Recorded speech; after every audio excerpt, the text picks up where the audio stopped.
is our next speaker, John Hearton, which is running for the Florida Congressional District number 8. Round of applause. Warm welcome.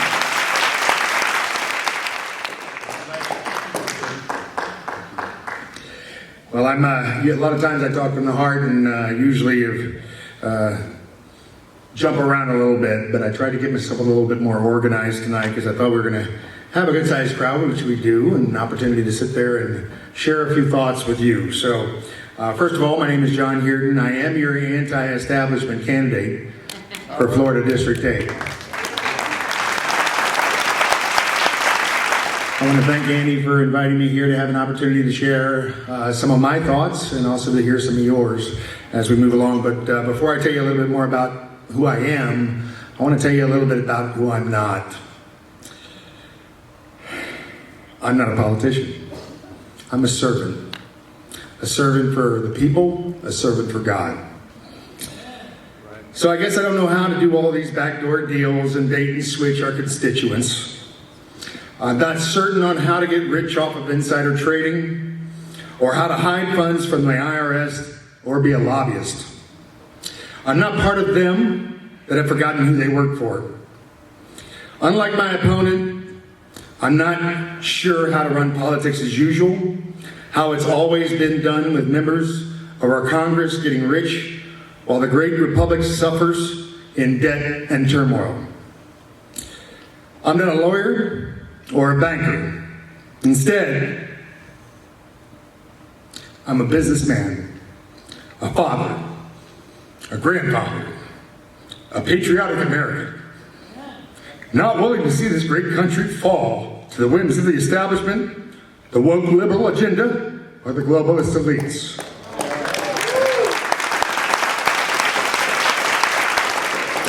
So what makes me qualified to be your representative?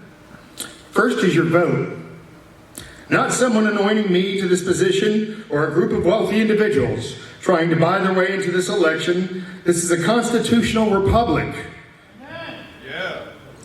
in which your vote is what sends people to Congress that represent you. Some say democracy is on the ballot. Truth of it is, democracy is the ballot. During my career in business, I made it my life's work to facilitate communication and collaboration. I'm not talking about just talk or bystanding. I'm talking about real communications, actual communications, actual collaboration. For example, I was the co-founder of the Hawaiian Intranet Consortium. You may say, what is a guy from the East Coast doing forming the Hawaiian Intranet Consortium? One is I was lucky. The other was a guy from Tennessee. And we went out there on the mission to try and make things better, to try and get people to work together and try and make communications happen in a very remote area. Many people think, oh, well, Hawaii, that's great. Oh yeah, it is. But it's also a lot of work when you can't have windows in certain buildings and you have to do a lot of efforts underneath rocks and so forth. And some places you can't even dig, and some places you can't go through because the Park Service and that sort of thing. Well, me and a guy by the name of Roger Johnson that put together the Hawaiian Internet Consortium. We did that through a collaboration effort between the Department of Defense, USGS, which handles the early warning tsunami system, and the University of Hawaii. Before that happened, a single circuit in the Oahu, Honolulu area cost about $1.5 million a month for essentially 45 megabits per second, right? T3, if you're familiar with technology, and I'm a technologist, so I gotta warn you, if I say something odd or you need explanation, I'll be available later. We put in the OC-12 circuits, undersea fiber, connecting all the islands together and putting two diverse paths back to the United States, which meant that there was not going to be any severance of communications. And most importantly, it was $1.5 million per year, saving the country basically $16.5 million in tax dollars per year. And that's some of the things that I look to do with this country, is find ways to save country tax dollars and quite be a lot more efficient. My industry leadership, Department of Defense, established their first ever and only existing memorandum of agreement In fact, after I left out of that program, I've heard that it's fallen apart, and it's too bad because it was the first ever agreement between the Department of Defense and the Department of Justice, and specifically the Drug Enforcement Agency. It was done because we had a very large bandwidth capability here in the United States supporting the Defense Research and Engineering Network, which is the High Performance Computing Modernization Office. Say that 3 times. And which basically took care of all of our DoD supercomputers. Myself as the first engineer and my company later wound up supporting growth from 16 locations to 359. Many of that was basically in defiance of DoD, but in a cost savings to the government because they didn't want to be under DISA's mandate and wanted to have better, more resilient communications to handle their large-scale traffic needs. So, only one that was ever done. During this partnership, we installed technology on the border to help support license plate reader program. I myself was actually down in Del Rio. Anybody here seen a movie called Old Men? No Country for Old Men. Thanks, my lovely wife, Rebecca Boone. She'll be joining me on Trivia Pursuit, so watch out. Anyway, we saw the movie about 2 weeks before I wind up on my way down to Del Rio, Texas, and she's nervous waiting for my phone calls when I landed, and of course they had an airfield which was basically lit up by plastic cans and fires that were coming up for the night landings in there. But we went in to go ahead and do a little bit of a survey of the area and try and figure out how we were going to try and shut down drug trafficking from the cartels and so forth coming across not just our border, but through our rivers, through the Rio Grande, which isn't an easy thing to do. So we had to put in some video and surveillance equipment and so forth, which enabled them to at least basically have some of the data to prosecute them. And the memorandum of agreement between DoD and DEA actually helped that happen. In January 2002, I'd heard the news that critical assets from the United States were going out of business. Global Crossing, a company called Global Crossing, which is the largest undersea fiber network in the world. They had filed for Chapter 11, and they were in a situation where they were about to go under, and many government contracts were actually doing business with them at the time. A couple of months later, during some of those activities, a company called Hutchison Whampoa. Anybody know what Hutchison Whampoa is? No? It's a Chinese Communist National Party company that happens to own 2 ports on either end of the Panama Canal. I found this to be a problem for numerous reasons. One reason is I mentioned that 90% of internet traffic touches all the routers there. Global Crossing has, so they can sit back silently and go ahead and monitor what's happening, find out where our critical information is and critical infrastructure is, and make decisions on what could be their future attack on the United States. Furthermore, their assets in Panama was a concern because if they were to shut down the Panama Canal, if they could take care, prevent that from, anything we could do to prevent that from happening would be important because, quite frankly, getting assistance over the Pacific Fleet is another 2 weeks if that's shut down.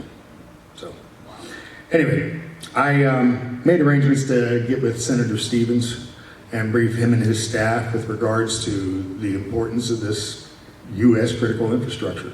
We wanted to make sure that this did not become a Chinese asset. And so after briefing them, efforts for their acquisitions of Global Crossing, with Global Crossing were shut down. So proud to say we prevented the Chinese from getting some critical assets.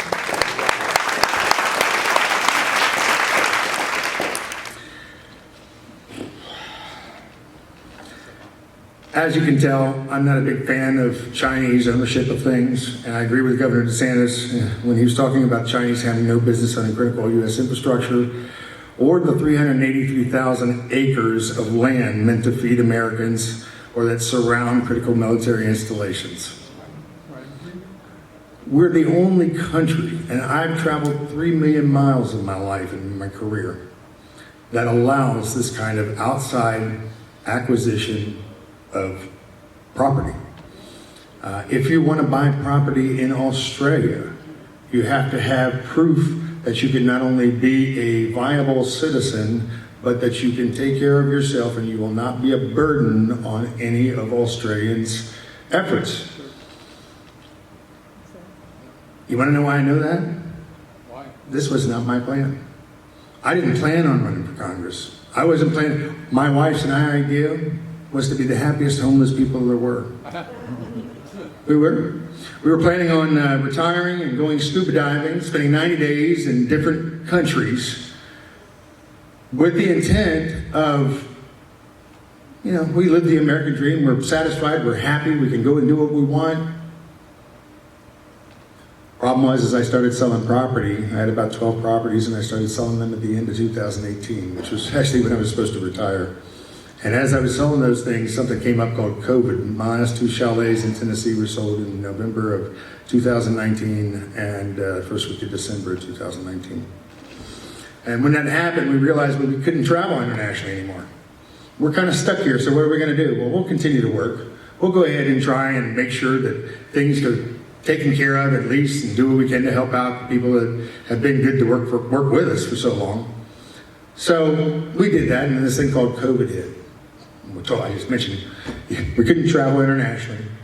We got through that, and during the time while COVID was on, while we were stuck in our homes, when we couldn't go out, we were blessed with a grandchild. 2020, Ellery was born. And she we couldn't go to see her. We couldn't be there with our daughter to see her give birth to her first child. And we had to wait patiently at the house trying to wait for her to have that opportunity. And during that time, of course, many like you, I was throwing things at the TV and tired of the news and the things that were going on that was just disrupting and killing our country. So, seeing that little bundle of joy, I knew that there was a need to step up. A need to sit there and protect the freedoms, our God-given freedoms that are supported by our Constitution for our future generations. Good job. Tired of politics as usual. Tired of the $34.5 trillion in debt that none of these people did anything to stop. Doesn't matter what party affiliation you are. None of them did anything to stop. That's why I'm your anti-establishment candidate. Can you tell? I don't exactly play politics as usual. I don't sit there and try and, be politically correct. Why should we? Let's try and be honest for a change. Yeah.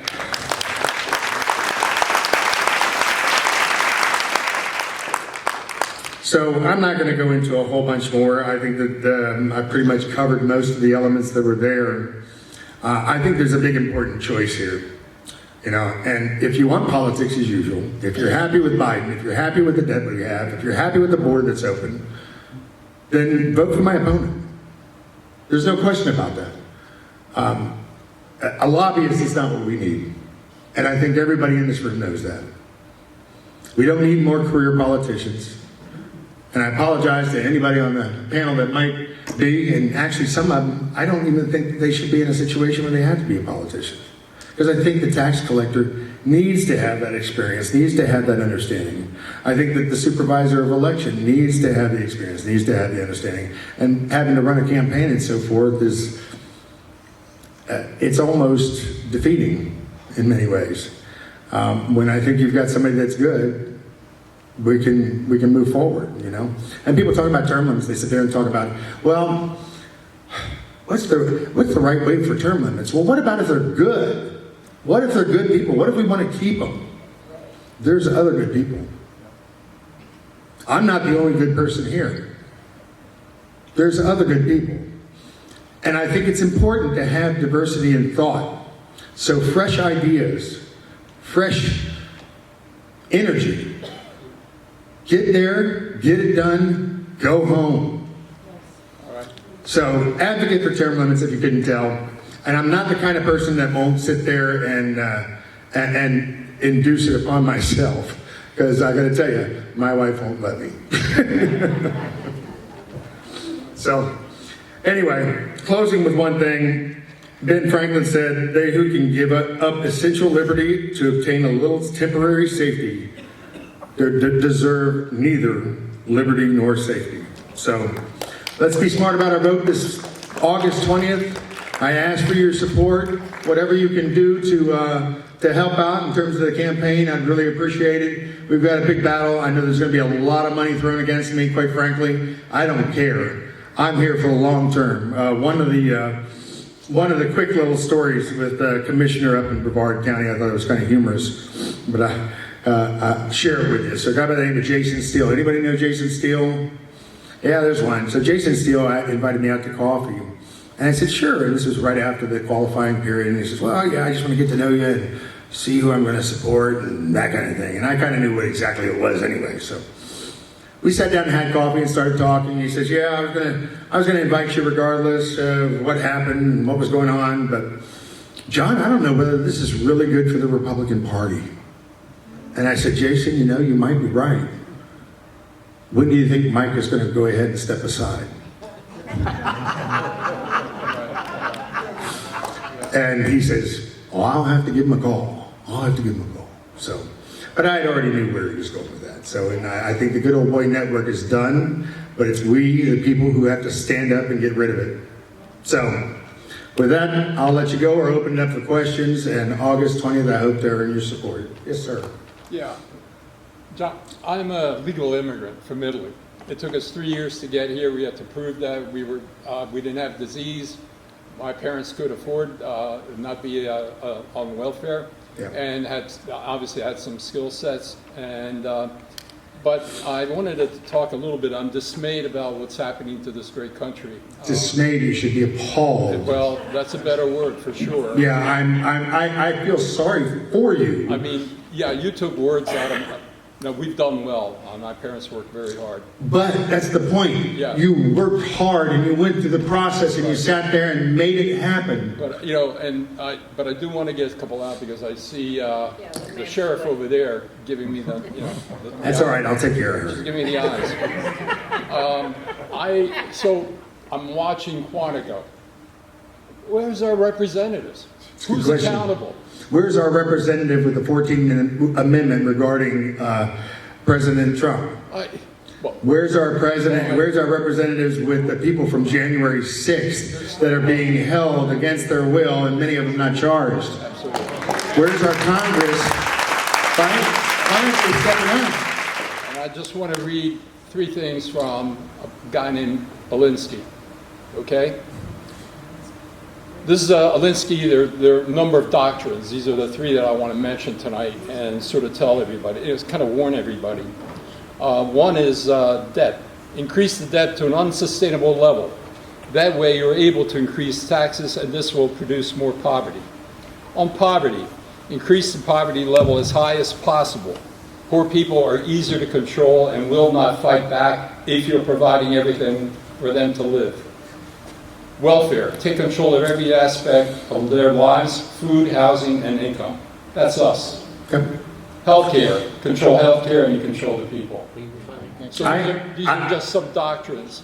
And Saul I Lindsay, see, yeah. and I feel your passion. I feel your I'm tired of it. passion. 60 years here, and I'm tired of this country, the way that they treated us, and the way that they put us in debt, and the way that they've offended you and your family by allowing these illegals in. And quite frankly, Thank you. Yeah. now, there's arresting our folks with no due process? Come on. Well, So- yeah. Okay. I am 100% in support of you and the way you immigrated, and I want to make sure that we shut down this border and stop that stuff from happening. Absolutely. Thank you. Sorry. Hey, John, we love you. Aw. Good man. Me too. That's good. I know. Yes, ma'am. One more. Well, China now owns 327,000 acres of land in the West next to our military installations and is Right. buying more. In fact, I understand they are going to be buying some of the mines that are being reopened up in West our Virginia. West Virginia, through some information from the radio program that I take part in each week. I have found out that this is also going to China, and they are going to be mining some very expensive metals and so forth. We need to look into what they are doing in our country and how they are taking our In some cases, the problem is we already know. yeah, I know. It's Well, true. yes. And people are letting it happen. Yeah. And we've got to stop that. So I applaud efforts from some of our governors to not only restrict the acquisition of some of the land and so forth, but to actually kick them out. Amen. In Oklahoma, okay, they did a buyback of the land that was there. And honestly, you know, I think she'd be a decent vice president if she would take it. Yeah, Sarah Huckabee. Yeah, she's got good teeth, strong, with her convictions, and happy to go ahead and do what's right for the people. Thank Yeah. you. Thank you.